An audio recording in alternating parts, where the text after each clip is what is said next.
কিরে কি করিস? বসে আছি ওহো আচ্ছা, তারপর গরম কেমন লাগছে? ভালো লাগে না যে আমার আরে এখনো তো আমার আসল খেলা দেখালামই না, তার আগেই এত ভয় পেয়ে গেলি? আরে না না মানে ভয় পেয়েছিস তুই?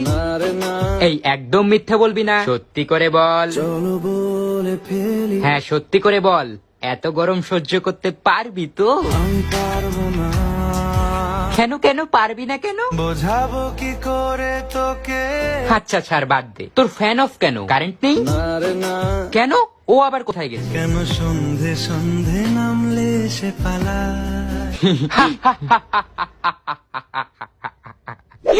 খুব গরম লাগছে তোমার তাই না? আমাকে যখন জল দেস না, আমাকে দেখলেই মেরে ফেলিস, তখন এসব কথা তোমার মাথায় থাকে না। হ্যাঁ এখন বোঝো। এই এখন থেকে গাছের যত্ন করবি তো? প্রতিদিন আর গাছে জল দিবি তো? সব সময় ঠিক আছে তাহলে চললাম।